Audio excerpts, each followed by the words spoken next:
evening, everybody, and welcome to the Suitcase Club. We host Suitcase Club every first Thursday of the month, and this is our July 2024 edition. We host in collaboration with Geosentinel. Geosentinel is a global research and surveillance network underneath the International Society of Travel Medicine. It is essentially a worldwide community of travel, infectious disease related experts, and what they do is they are promoting quality healthcare delivery systems and patient care. We gather information relating to infectious diseases that have been spread through travel, and basically can pick up if there's any early signs of an outbreak, things like that. So Geosentinel is made possible through clinicians who see ill-return travelers and pick up any kinds of infectious diseases. We welcome submissions through our Geosentinel. We represent Geosentinel Johannesburg, and we are available by a phone call or via the email address that is on the screen currently through Dr. Albie DeFrey.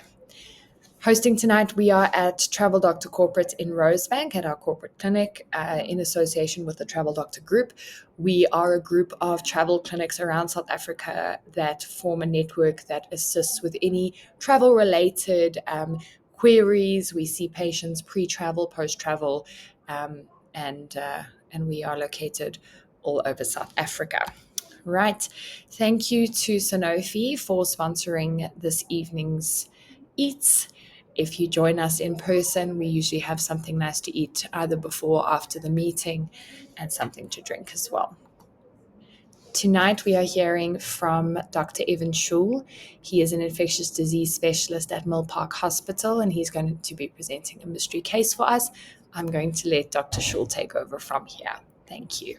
So thanks, Samantha. This was a case that I presented a few months ago at our Monday ID division meeting. Forgot to change the title slide. Apologies. I have adjusted it slightly since. Like all great things, the story starts in PE. I'm also from PE, which is my one disclaimer. It was a critical care conference. This is where it was held at the boardwalk. These amazing photographs that never made Port Elizabeth look so good, almost like the Disney castle, but the reality was very different. And so it was a call from Lucille, who happened to be in Geneva at the time, and it was related to this lady.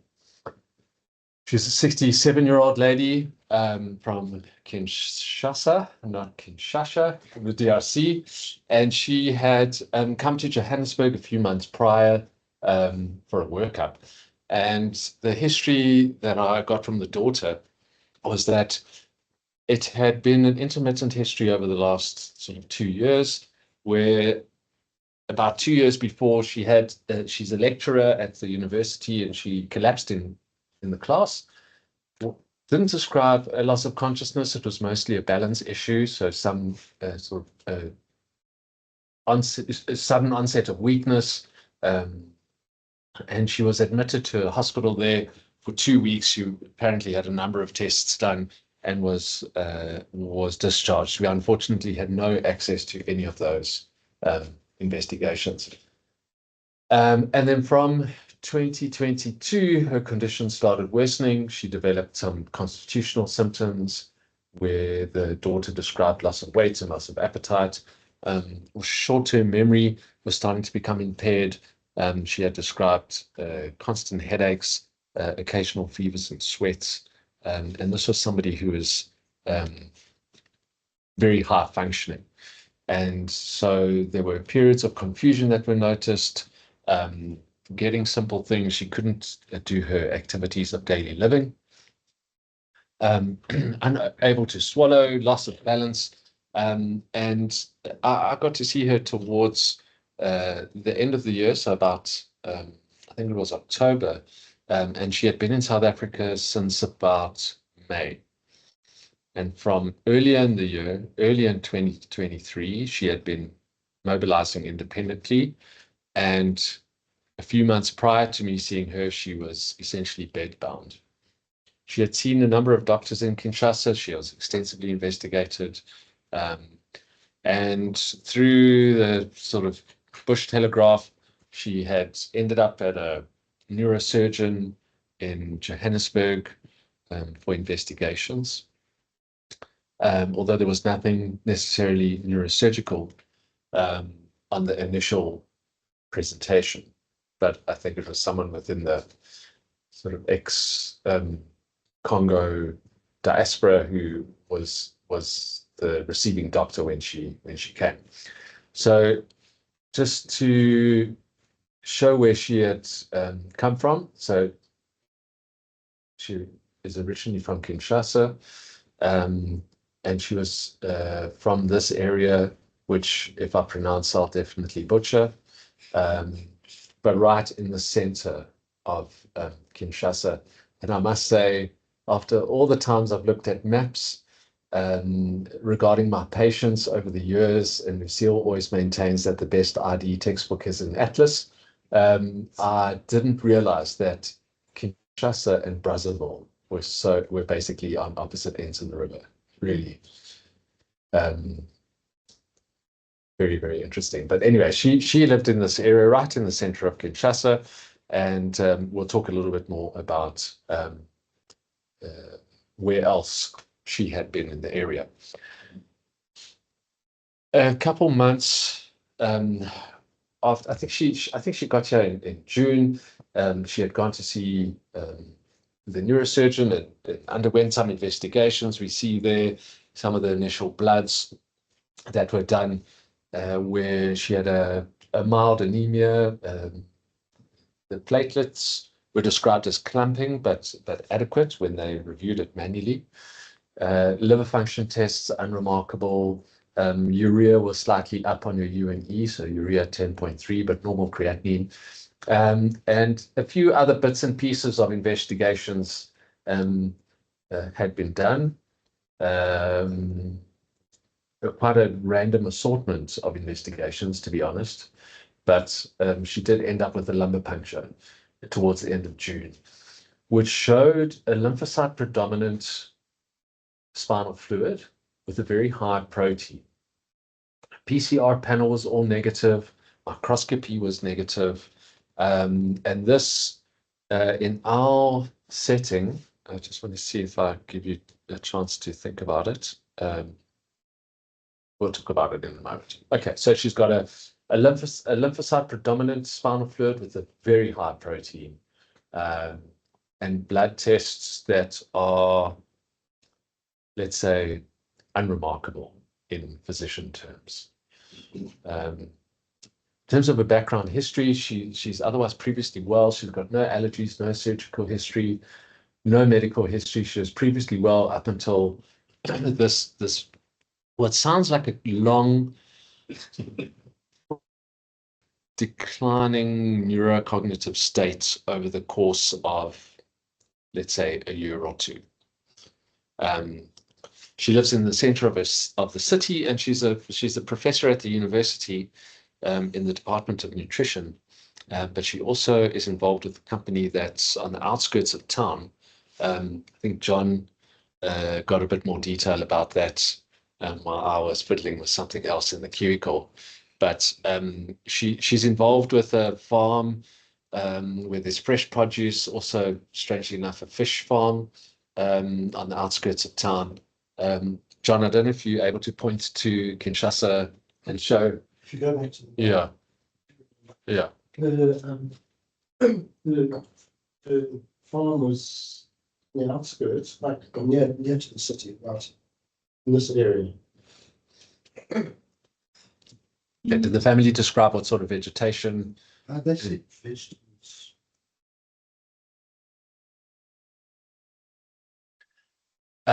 So with the high lymphocytes, the high protein, she was assessed as having a possible TB meningitis. She was put onto standard therapy, which is Ripafort, because it's TB meningitis. Steroids were added.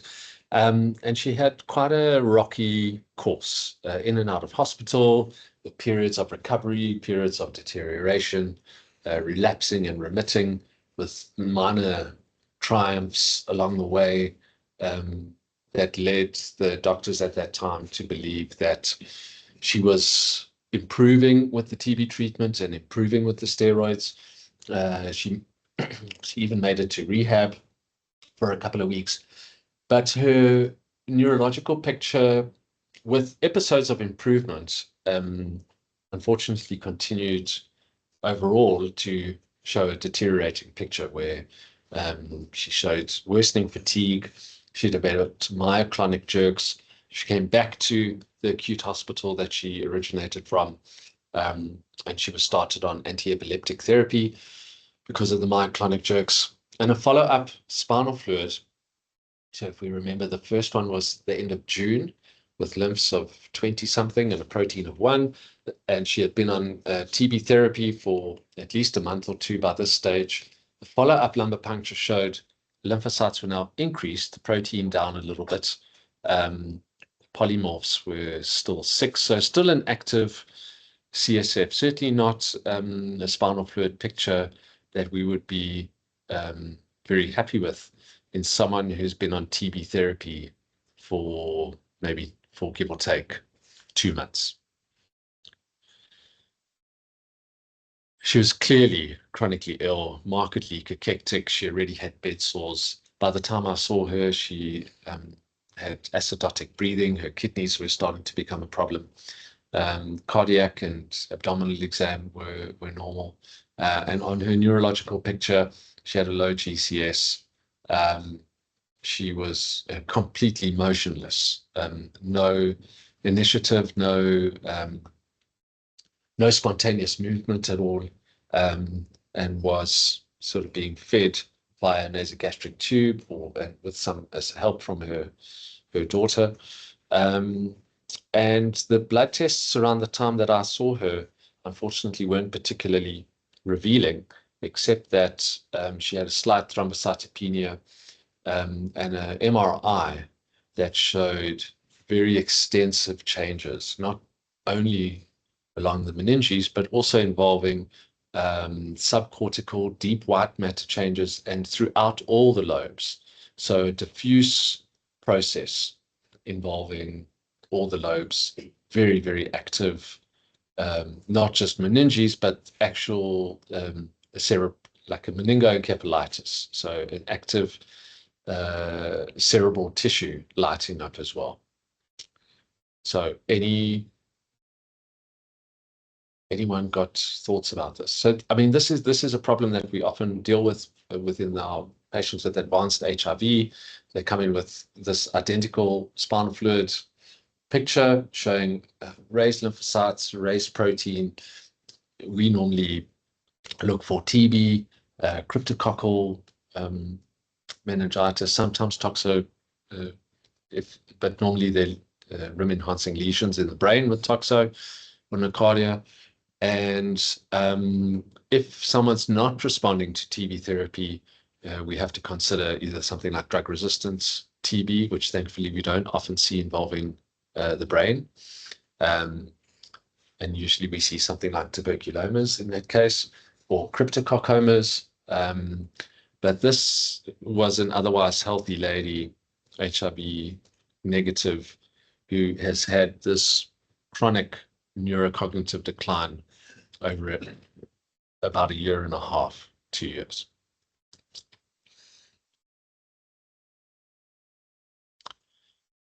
So I'll give you a clue. The test is terribly simple.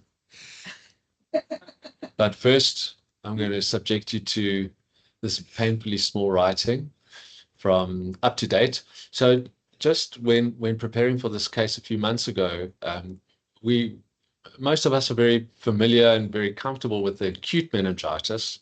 So the streps, the Neisseria, the Haemophilus, the herpes, but this sort of chronic grumbly meningitis is not something that we deal with too often, and 9.5 times out of 10 it's TB, and we normally get away with empiric TB therapy in these cases. But this was really just to show the spectrum of causes when someone has a chronic meningitis, which is what this lady has. And we see often I get asked to see patients with this type of a picture, and one thing that is often left out are the non-infectious causes. So we often see perineoplastic or autoimmune encephalopathies masquerading as a chronic meningitis, and not uncommonly with an autoimmune workup or a neoplastic workup, we find the answer. But with the infectious causes, I mean, she had obviously had a number of these checked. I'm going to give you another clue. The answer to this particular case is not even on this list. Okay, so as has happened a couple times by some astute lab tech, is that there's a reflex review of the slide because of thrombocytopenia. And if we zoom in, we see one rogue of a trypanosome. And bearing in mind, this is after this lady had been in and out of hospital, lots and lots of blood tests done. It was not even a thought, not even a suggestion at any point that she had had a West African trypanosomiasis, and really just on a, you know, often the FBCs are totally awkward, and they just sounds them out. And someone in the lab, just on a random blood count where the platelets were a bit low, had a look at the blood and thought that this was not a piece of fluff, as can often be the case, but this actually clinched the diagnosis. Okay, so just a question. What's the vector for African trypanosomiasis, and what advice do you give travelers to avoid it? Is it the triatoma bug? Avoid wearing yellow and red. Is it Aedes mosquitoes? They're daytime biters. Avoid areas with stagnant water. Anopheles mosquitoes, they're nighttime biters, cover up to the wrists and ankles. Glossina flies, avoid wearing black and blue clothes. Dermatobia, the botfly, iron clothes well after drying. I'll give you a clue. I made one of these things up. Okay, so avoid wearing yellow and red, totally made up. The Aedes mosquito, avoid stagnant water. That's for dengue, anopheles, that's obviously for malaria. Glossina flies are the vectors for African trypanosomiasis, and for some reason they've got a predilection for black and blue clothes, which is often exactly the color of the clothes that our patients wear when they get bitten. And then myiasis, which we had a case last year, I think Lucille presented. Okay, so East versus West African trips. The main difference is based on geographical transmission. They exist as microscopically and laboratory distinct conditions. Only East African trips is a WHO NTD. They are geographically, epidemiologically, and clinically distinct entities, and the transmission overlaps in South Sudan.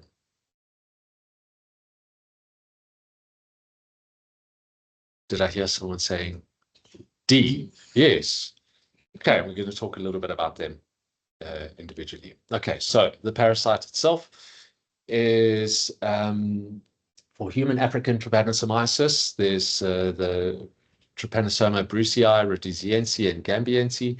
It's a unicellular organism, and it's surrounded by glycoproteins that are thought to protect it against a number of the inflammatory and immune response mechanisms within a human infection.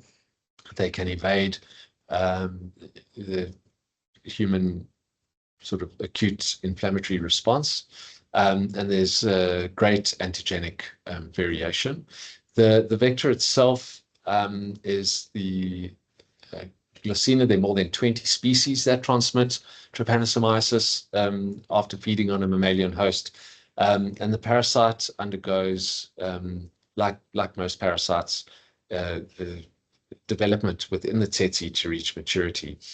And what's interesting to note is that less than 0.1% of the flies carry transmittable infections.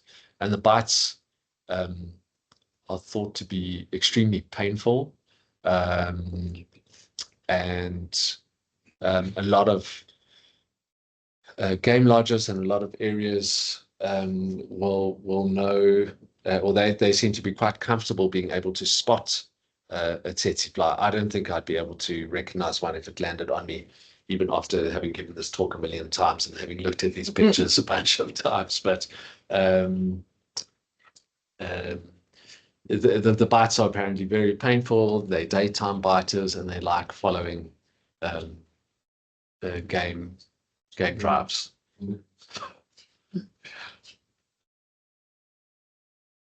Okay, so in terms of the distribution, there's a small overlap in Uganda. They are mostly geographically distinct, with the areas of overlap. And I'm sorry that the numbers don't project very well, but in terms of the absolute numbers of reported cases, West African trips cases far exceed those reported for East African trips, and in terms of travelers, it's the other way around. So those who are returning from travel, East African trypanosomiasis is by far the more common African trips in travelers, whereas the West African trypanosomiasis is seen more commonly in those who are living in the endemic areas. There are two stages. The first stage is the hemolymphatic stage, and the second is the dreaded meningoencephalitic stage, where there is parasitic invasion of the CNS. The clinical courses are very, very different between the two species. Gabiense is a more chronic, so that's the West African trips, a more chronic, progressive clinical course, and the Rhodesiense is like the most awful malaria you've ever seen in your life. It's very acute. It's devastating in its severity within a short period of time, and untreated, both of these lead to death over either weeks or months.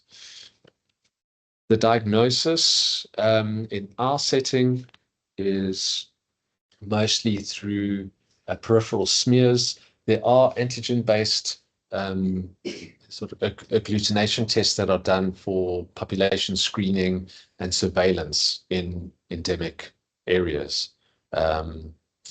And to determine the stage 1 versus 2, if a parasite has been seen on the peripheral smear, the next difficult part of the assessment is to determine whether there's CNS invasion, and that involves a very careful lumbar puncture,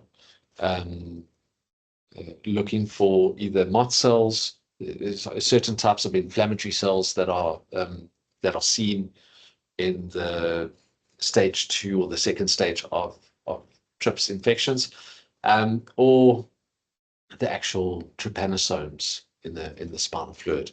So the picture on the right happened to be from a case that we had some time back, where there was a mass lesion in the brain that looked exactly like a glioblastoma, and the patient underwent a biopsy, and we see it turned out to be a West African trypanosomiasis, and the biopsy just showed lots of inflammatory changes with lymphocytes and plasma cells on the biopsy. The treatment for the different species and the treatment for the different stages varies greatly. So I think we've presented East African TRIPS a number of times or a couple of times at this meeting, and certainly at the travel medicine courses, where the treatment regimen usually involves suramin, and if it's stage 2, milsapril. But for the West African trypanosomiasis, there's been some recent developments where for stage 1 infections, usually the treatment was initially intravenous, but there's now a newer drug, which is fexinidazole, which I'll show you 1 or 2 slides on that in a moment. And for stage 2 therapy, which a couple of the cases that we have are usually stage 2, it's nifurtimoxyflornithine combination therapy. There've been a number of studies looking at the various therapies. Obviously, as you can appreciate, doing big trials on these treatments is a bit tricky, but there's good data from the MSF experience, from the work that they've done, particularly in the DRC, looking at nifurtimoxyflornithine combination therapy for the 2nd stage West African trips. This therapy is, it's been around for over 10 years. And it's amazing how it's still, in our situation, not that easy to get. And we were lucky enough to have Lucille in Geneva at the time, meeting with the WHO trypanosomiasis guy at the time. And there was a sort of very precarious literal drug deal to get this stuff through customs into the country. Our hospital, and I think Nelson Mandela Children's, might keep some stock, but we managed to get the nifurtimoxyflornithine within a few days. So there's been a Cochrane review on the therapy, looking at fexinidazole and nifurtimoxyflornithine, and it still seems like for 2nd stage West African trips, the combination therapy is still the best. The regimens are slowly changing over time. 10 years ago, when we had another West African trips case, there was only intravenous therapy available, whereas now there's an intravenous and an oral combination, and it seems like the administration of the regimens is slowly changing towards oral therapy. In our situation, we've got access to IV lines and drips and fluids and all sorts of things. But if one thinks about the common areas where these infections are encountered, having an oral regimen would be far simpler. So she was started on eflornithine IV, nifurtimox via the NG, but unfortunately her neurological condition deteriorated rapidly. She was in the ward, she was moved to ICU, and within a couple of days, unfortunately, she passed away. The package insert, thankfully, has quite a comprehensive dosing regimen. This is the clinical pharmacist from the hospital. You can see in the background the patient having daughter giving her some food, and the calculations of these doses was a pretty big head scratch. And luckily there are guidelines on this. So any questions about this case? There is another trypanosome species that Albie asked me to do a few slides on. So if there are any questions on East or West African trips, we can take them now. Yeah. Dermatologists are interested in the shape of the tank. How frequently is there a difference between these? Yes, so yeah, so the East African trips cases, a lot of them have the chancre. More than 80% do. in the West African trypanosomiasis patients, because the presentation is months and sometimes years down the line, there's no chancre. They might have some lymphadenopathy or hepatosplenomegaly as their main clinical features. But we've built up a collection of chancre photographs from our East African trips cases over the years. And it's it's very distinct. But How long do they persist? Until you treated, or do they resolve like us? so, the treatment regimen is spaced out over a month for East African trips. And over that time, because the trypanosomes are within the chancre, that lesion slowly over time just sort of dries out, crusts over, so it sticks around. If it's not treated, I mean, they do so well, but does the chancre persist? I don't know. I would imagine so, because that chancre it's got the organisms in it, right, John? It does, Mm. but there's an initial, that's where the inoculation happens. Then there's some initial multiplication, but then they get into the blood and then give you enough time into the brain. So the chancre isn't an ulcer really. Sometimes there can be a bit of discrimination, but it's a fairly can be fairly fairly, it's not necessarily a thing which hits you, but clinically,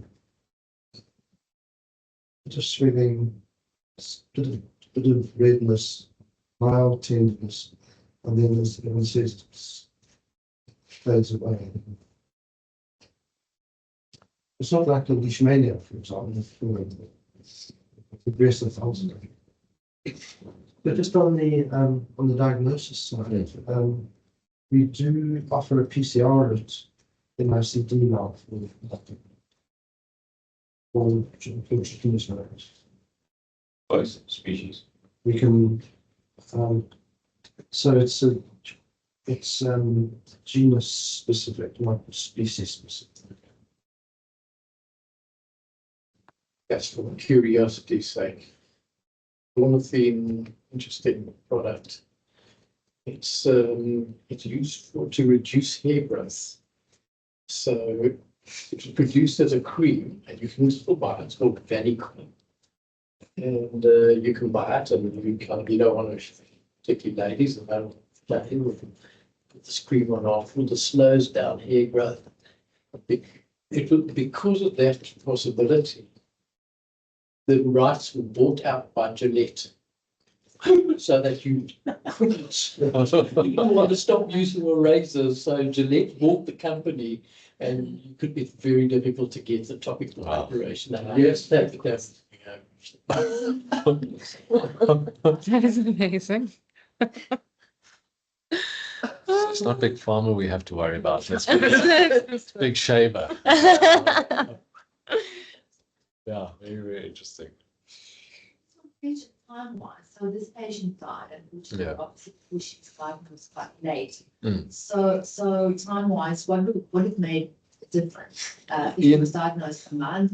Yeah, 2 months, it's hard. It's hard to say. I think, just hearing about the PCR, I just wonder if, in a situation like this where there's one speck on a random smear that's picked up, where the sensitivity for a PCR on blood early on might have picked up something. I think it probably would have. Yeah. Because a smear looks at one microliter. Yeah. And not even the whole smears. Yeah. So there's substantially more sample in the PCR extract. So I think it probably would have been picked up. Really, the diagnosis ideally should have been thought of earlier. Mm. I think if even once a significant neurological deficit is there, the patients can turn around. In my very, very limited experience, but And then there's also the possibility that there's an acute inflammatory response that happens sometimes with the treatment. And she unfortunately only survived a few days after treatment was started. So it's difficult to say whether that was the result of the infection or the infection being treated or the treatment itself. So, but within a few days, she went into multi-organ failure. She was in renal failure, her liver packed up. It was quite devastating, although her baseline was so poor to start off with. So, I mean, I'd like to think if the diagnosis had been clinched a few months prior, that it would have made a difference, but I don't know. Now, the interesting thing is that she's been investigated in Kinshasa, in the DRC. The DRC provides the most cases of this disease. It's the country with the highest incidence.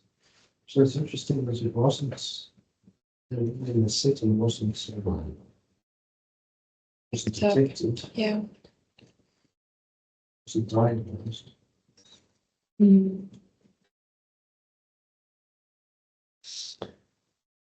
Then in the email exchange with Albie, he wanted us to chat a little bit about.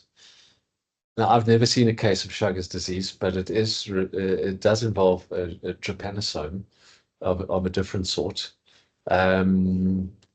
It's not necessarily something that I come across in my practice. Maybe someone around the table has seen it before, but it's a very interesting infection, and just from reading what the infectious diseases trainees in the United States have to go through, it is something that they encounter not uncommonly. And interestingly enough, the transplant infectious diseases teams often have to deal with these cases. So it's Trypanosoma cruzi. It's transmitted by the triatomine kissing bug, which is the vector. It takes a blood meal from the mammalian host. And the trypanomastigotes undergo differentiation and through the guts of the vector, and they go from trypanomastigotes to epimastigotes, and they ultimately are excreted in the feces of the bug, and it either goes through a bite wound or through the mucous membranes into the mammalian host, which in these situations turns out to be the human. And the trypanomastigotes invade nucleated cells. They further differentiate into amastigotes, and there's a cycle within the human leading to the bug drawing a blood meal from the human. There are a number of documented cases of transfusion and transplant related transmissions, and certainly within the transplant units in the United States. It's something that they screen for pre-transplant, and as we'll see in a moment, sometimes one of the reasons or one of the indications for a transplant.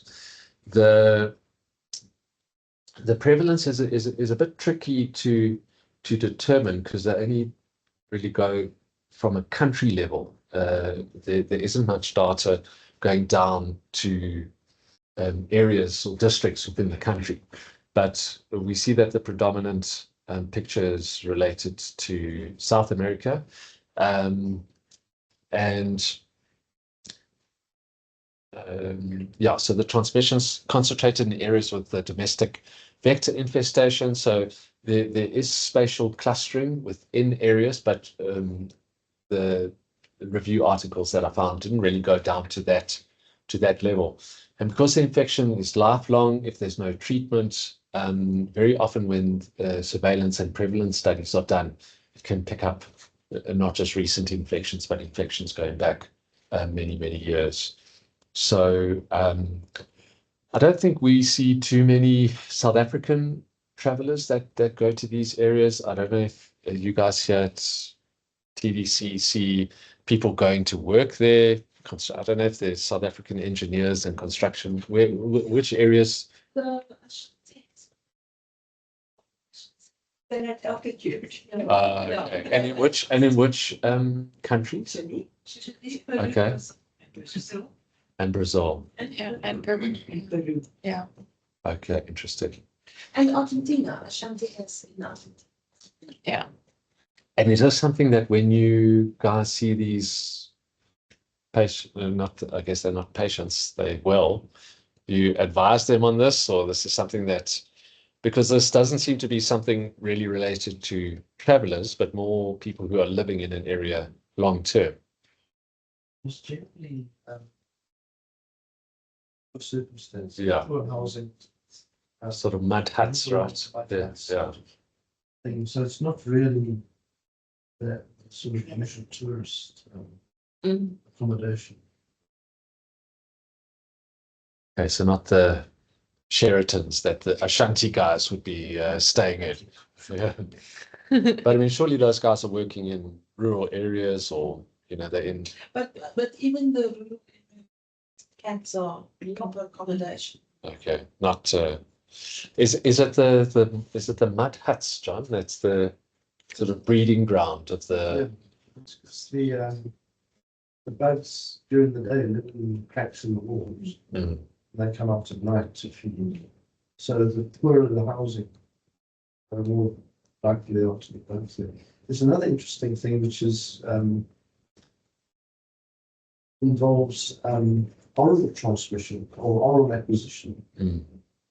There's certainly fruit preparations,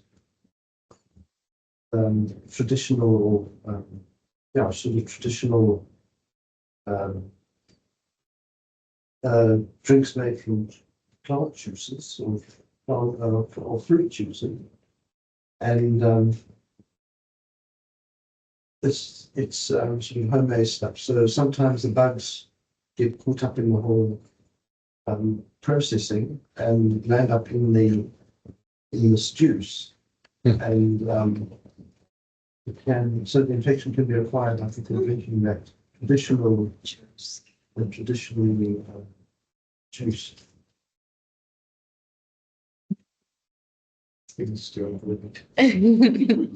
it to the list. Yeah.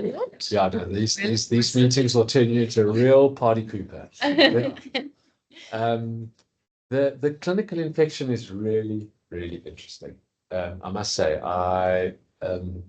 because we don't really see it, it doesn't form part of our differentials. So similar to the African trips, it's there are two phases, but very, very different to the African trypanosomiasis. So this is from an excellent NEJM review in 2015. I'll give you the reference if you want it. But so the incubation is a couple of weeks, 1 to 2 weeks. The parasitemia is detectable for about 2 or 3 months. And for the most part, the symptoms are either very mild or totally undetected. A lot of people don't even present to medical care during the acute phase. And if they do, it might be some undifferentiated fever picture with a couple of nodes, maybe a bit of a liver and a spleen. In our setting, the differential is incredibly wide. All the reviews talk about this Romania sign, the Shigoma at the inoculation site, but it's really only a couple of % of cases. And we see in the acute phase, from a diagnostic point of view, there's positive smear, positive PCR results, and I'm not quite sure how positive culture works out. Maybe John. You can culture it, but you need specialized media. It's something we could do. But the interesting part of all of this is the chronic is the chronic phase, and this is where the clinical disease sort of kicks in. And often, majority of patients are asymptomatic, but those that develop clinical disease are either from something cardiac, so cardiomyopathy, heart failure, conduction defects, and these are patients that can sometimes end up with heart transplants, so it's indication for transplant in the US, or because of the parasitic involvement within the gut mucosa, destroying the neuronal involvement of the mucosa, it forms dilated mucosa, things like these massively dilated esophagus or dilated colon. Just something to think about if you're seeing someone from South America with a big esophagus or in heart failure. The treatment revolves around two agents, benzonidazole and nifurtimox. Not, from what I can tell, not given together, but one or the other. And like a number of these agents that haven't had convenient dosing regimens studied by Big Pharma or even Big Shaver for that reason, the dosing regimens are complex. There's weight-based recommendations they give over a prolonged period of time. And the other thing with these drugs are the shopping list of side effects that people can experience. So this is from Up to Date, where we see the percentage of side effects with the different ages, with the different agents, and we see besides for the GIT side effects that we mostly familiar with a lot of medications we give, there's all sorts of other peculiarities that come with issuing these drugs, polyneuropathies, and interestingly, with the benzonidazole, the allergic dermatitis and a peripheral neuropathy being very common side effects of these drugs. I'm not sure if anyone's actually used these drugs or seen a case of Chagas disease, but it was just something to discuss in addition to our other case. So thank you. Great. Do we have any questions, either from around the table or from the audience?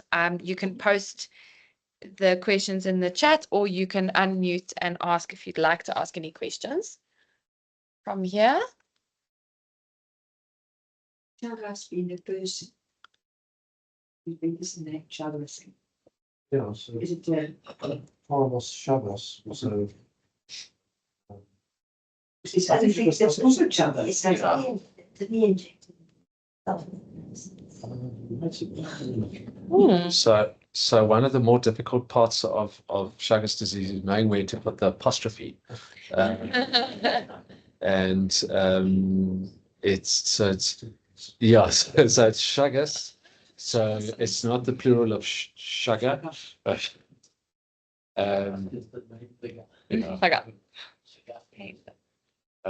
don't know if anyone's encountered a patient. John, have we ever had an imported or case at all from? But there's apparently, because I do travel medicine. Yeah. There's apparently millions of people living with Chagas. Loads of people living with it, and Can be asymptomatic, but maybe they say in the US, hundreds of thousands of people in the US living with it. living with it. They say about over 300,000 in the US. Yeah. And for the most part, asymptomatic. But then, particularly with the cardiac manifestations, the guys doing transplants, I don't know the numbers, but it's a reasonable proportion. They have found indigenous transmission in southern Texas in the United States. There's some evidence that it's actually, in theory anyway. So yeah, so on this, Maybe it's just in animals, because of course it's as nurses. Various animals. and do you know if there's any data on climate change expanding the distribution of the vector, like the malaria cases in The dengue. And dengue. Because I mean, the US, they just say, I mean, it does feature on the map, but I'm not sure if those are imported cases or probably certainly not in Alaska. But Actually, there was such a huge mining population. Yeah. From Latin America. That's the main source. but then it's not, so it's more imported rather than primary transmission within the, let's say, the southern states. Yes, I think that would be vanishing rare, and I think it is plausible. That's also known as an assessment.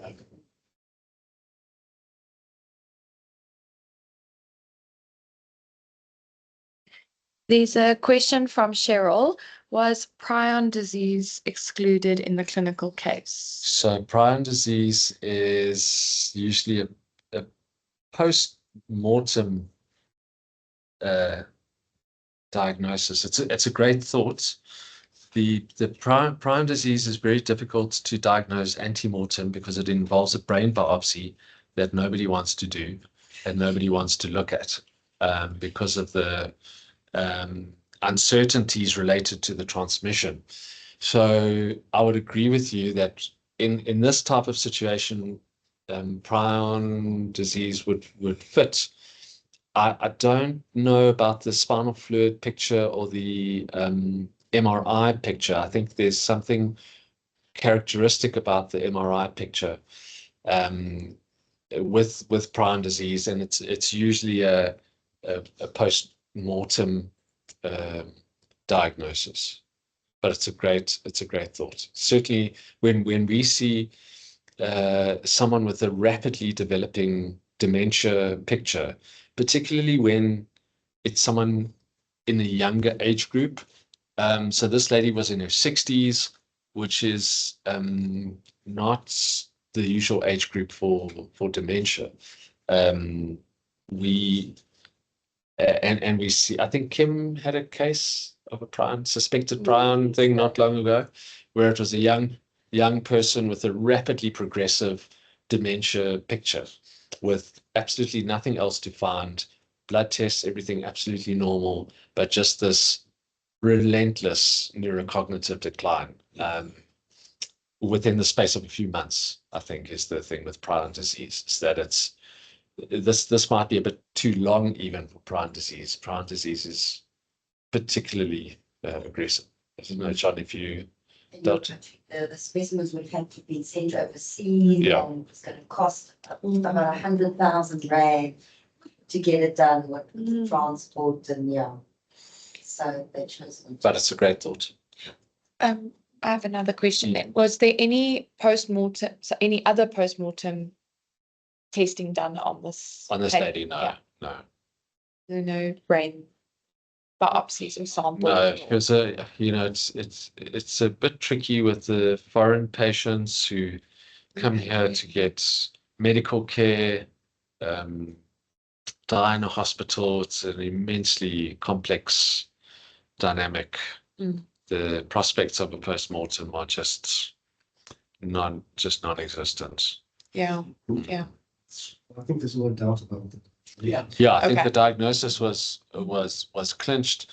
We didn't really have much of a reason to do a post-mortem. I would have liked to know if her multi-organ failure was